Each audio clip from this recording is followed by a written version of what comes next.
कहते हैं अपमान वो चिंगारी है जिसे अगर सही दिशा मिल जाए तो मसाल बनकर इंसान रोशनी की तरह चमक सकता है, और अगर नहीं मिले तो इंसान को अंदर से जलाकर राख कर देती है।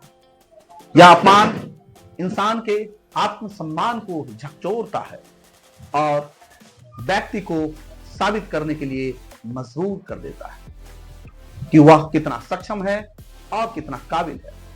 अब जरा सोचिए कि अगर यही अपमान ना हुआ होता तो क्या कालिदास कालिदास होते, या फिर गांधी गांधी होते, या फिर अंबेडकर क्या आज अंबेडकर होते? शायद नहीं।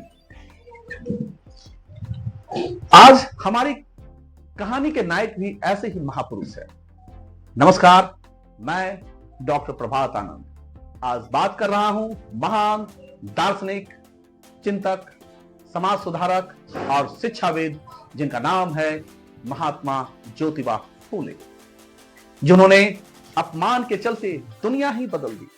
वे ऐसे मसाल थे जिन्होंने समाज की अंधेरी गुफा को अपने दम पर सूर्य की तरह प्रकाशमय कर दिया। जब पूरा समाज वर्षों से जाति, धर्म, अंधविश्वास और ऊंच नीच के दलदल से घिरा हुआ था, तब इस व्यक्ति ने अपने विचारों की मसाल से समाज की अज्ञानता को भगाया।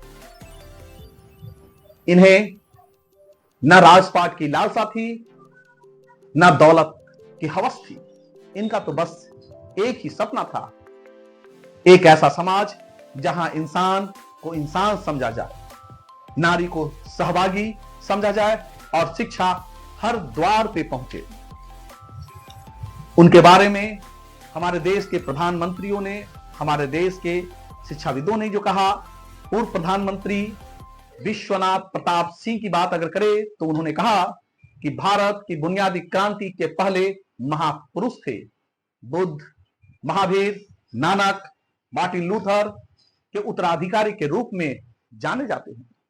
बाबा साहब अंबेडकर कहते हैं कि महात्मा बुद्ध और कबीर के बाद वो मेरे तीसरे गुरु थे।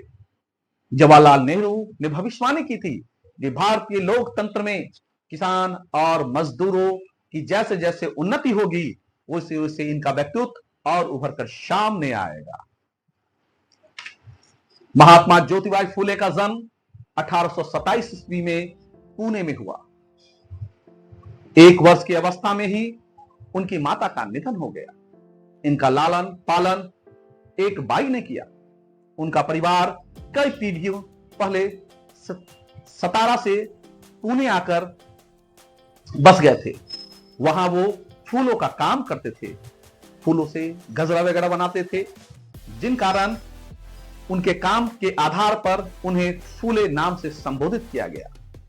ज्योतिबा फूले ने कुछ समय तक तो मराठी में अध्ययन किया, फिर बीच में किसी कारण से उनकी पढ़ाई छूट गई और फिर बाद में 21 वर्ष की उम्र में अंग्रेजी की 7वीं कक्षा की पढ़ाई पूरी की। और उस समय 7वीं कक्षा की पढ़ाई करना अर्थात आज के जमाने में लगभग स्नातक के जैसी पढ़ाई हुई। इनका विवाह 1840 में सावित्री बाई से होती है, जो बाद में स्वयं एक प्रसिद्ध समाजसेवी बनी। दलित व स्त्री शिक्षा के क्षेत्र में दोनों पति पत्नी ने मिलकर काम किया। वह एक कर्मठ और समाज सेवी की भावना रखने वाले व्यक्तित्व थे। इनका मूल उद्देश्य स्त्रियों को शिक्षा का अधिकार प्रदान करना, बाल विवाह का विरोध, विधवा विवाह का समर्थन करना रहा। फूले समाज की कुप्रथा, अंधश्रद्धा की जाल से समाज को मुक्त कराना चाहते थे। अपना संपूर्ण जीवन उन्होंने स्त्रियों को शिक्षा प्रदान कराने में, स्त्रियों को उनके अधिकारों के प्रति जागरूक कराने में व्यतीत किया। 19वीं सदी में जहां स्त्रियों को शिक्षा नहीं दी जाती थी, फूले ने महिलाओं को स्त्री पुरुष भेद से बचाना चाहते थे। उन्होंने कन्याओं के लिए भारत देश की पहली पाठशाला, पहले स्कूल की स्थापना वो पुणे में करते हैं। स्त्रियों के तत्कालीन दयनीय स्थिति से फूले बहुत ही व्याकुल हुआ करते थे, दुखी होते थे। इसलिए उन्होंने निश्चय किया कि वे समाज में क्रांतिकारी बदलाव लाकर ही रहेंगे और उन्हें अपने धर्म पत्नी सावित्रीबाई फुले को स्वयं शिक्षा प्रदान की। सावित्रीबाई फुले भारत की प्रथम महिला अध्यापिका भी बनी। ज्योतिबा को संत और महात्माओं की जीवनी पढ़ने में बड़ा रुचि था। उन्हें ज्ञान हुआ कि जब भगवान के सामने नर और नारी एक समान हैं, ऊंच नीच का भेद फिर क्यों होना चाहिए। स्त्रियों की दशा सुधारने और उनकी शिक्षा के लिए ज्योतिबा ने 1848 ईस्वी में एक स्कूल खोला। यह स्कूल उस काम के लिए देश में पहला विद्यालय था।